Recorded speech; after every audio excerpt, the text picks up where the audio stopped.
हमारे व्यस्त जीवन में ईश्वर की आवाज़। एक कहावत है, जाको राखी सैया मार सके न कोई। जिसकी ईश्वर रक्षा करता है उसे कोई हाथ नहीं लगा सकता। सबसे पहली बात यह है कि जब हम ईश्वर के हाथों में हैं, परमात्मा के हाथों में हैं, तो हम पूरी तरह से सुरक्षित हैं। आज आप चिंतन करें कि मैं किसके हाथों में हूँ। 40A का चौथा सप्ताह 15 मार्च 2024 शुक्रवार। पहला पाठ प्रज्ञा ग्रंथ अध्याय 2 पद संख्या 2 पद संख्याएँ 12 से 22 तक और संत यूहन्ना का सुसमाचार अध्याय 7 पद संख्याएँ 1 से 2, 10 तथा 25 से 30 तक। इस्राएली लोग शिविर का पर्व मनाते थे जो उनके पूर्वजों के 40 वर्षों तक मरुभूमि में मिस्र देश से प्रतिज्ञात देश घूम घूम कर जाते समय किस तरह से वे तंबुओं में शिविर लगा कर रहते थे, उनकी याद में ये पर्व मनाया जाता था। और जब वे मरुभूमि में थे, संकट था, कष्ट था, पीड़ा था, लेकिन ईश्वर उनके साथ था और ईश्वर हर समय उनकी सहायता करता था। उन्हें जो चाहिए था वह मिल जाता था। वे ईश्वर की हाथों में पूरी तरह से सुरक्षित थे। उनके शत्रु उन्हें जीत नहीं पाए क्योंकि वे ईश्वर के हाथ में थे। इसलिए सबसे पहली बात यह है कि हम किसके हाथों में हैं, हम किसके अधीन हैं, हम किसके संपर्क में हैं।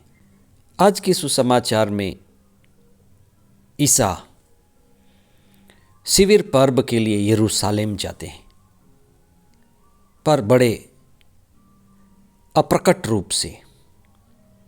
इसलिए नहीं क्योंकि उन्हें डर था, लेकिन अभी उनका समय नहीं आया था। ईसा का यहूदियों के बीच होना, यरूशलेम में होना उनके लिए एक चुनौती थी।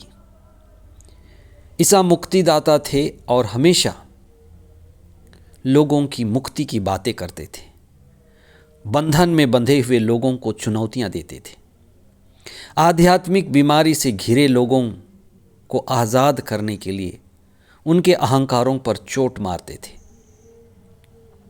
लोग ईसा को इसलिए मुक्तिदाता स्वीकार नहीं कर पाए क्योंकि वे ईसा को जानते थे, उनके परिवार के सदस्यों को जानते थे। और जब हम बहुत ज़्यादा परिचित हैं तो वह व्यक्ति, उसकी शिक्षा भले भी बहुत अच्छी हो पर अप्रभावी हो जाती है। इसलिए वे किसी भी तरह से ईसा को स्वीकार नहीं कर पाए। हालांकि बहुत सारे लोग जो उनको सुने थे, समझते थे, वे उन्हें स्वीकार करते थे। ईसा ने कहा भी कि घर में नबी का आदर नहीं होता। और जब हम नबी को नहीं सुनते, महात्माओं, धर्मात्माओं को नहीं सुनते, तो हम स्वयं को भी नहीं सुनते। हम स्वयं में नहीं होते, हम संसार में होते हैं, बाहर होते हैं और बेहोश होते हैं। इसलिए बहुत बार जब हम बाहर हैं, स्वयं को नहीं सुनते, वहीं हमारा अहंकार हमें रोकता है। बहुत बार युवक या युवतियाँ जिनको माता पिता कुछ कहना चाहते हैं पर वे सुनने को तैयार नहीं होते क्योंकि वे बाहर होते हैं, बेहोश होते हैं। और इस हालत में उनका अहंकार और बड़ा होता है। और अहंकार जब कुछ चाहता है, वह पूरा नहीं होता तो हिंसक भी बन जाते हैं। लोगों ने ईसा को रास्ते से हटाना चाहा, क्योंकि ईसा उन्हें चुनौती देते थे। ईसा धर्मात्मा थे। धर्मात्माओं को हमेशा हर धर्म में, हर सदी में चुनौतियों का सामना करना पड़ा है, क्योंकि धर्मात्मा आत्मा केंद्रित होता है, लोग शरीर केंद्रित हैं, मन केंद्रित हैं, संसार केंद्रित हैं। और धर्मात्मा हमेशा लोगों को इसलिए चुनौती देता है कि वे आत्मा केंद्रित हों, जिसके लिए अहंकार को तोड़ना पड़ेगा, अहंकार को हटाना पड़ेगा, अहंकार को मिटाना पड़ेगा। ये कठिन मालूम पड़ता है। आज का पहला पाठ भी यही कहता है कि लोग धर्मात्मा की बात सुनना नहीं चाहते। ईश्वर नबी और धर्मात्मा भेजते रहे हैं, या धर्मात्माओं और नबियों के द्वारा ईश्वर ने अपनी बात हमेशा जारी रखी है, लेकिन अहंकार हमेशा इसे रोकता है। अगर अंधेरी रात से आप गुजर रहे हों और आपके हाथ में दिया है, दीपक है, टॉर्च है, और वह आपको गड्ढा दिखाई देता है कि सामने गड्ढा है, आप गिर सकते थे। गड्ढे को देख करके आप स्वयं नहीं, लेकिन दीपक पर गुस्सा निकालें। आप गिर सकते थे लेकिन बच गए, आपको धन्यवाद देना चाहिए दीपक को। सामने पत्थर पड़ा है जिसमें आप ठोकर खा सकते थे, लेकिन बच गए। हमें धन्यवाद देना चाहिए दीपक को, क्योंकि दीपक अपना काम कर रहा है, दिखा रहा है, प्रकाश दे रहा है। लेकिन हम ये कहें कि ये हमें क्यों गड्ढा दिखा रहा है, दीपक हमें क्यों पत्थर दिखा रहा है।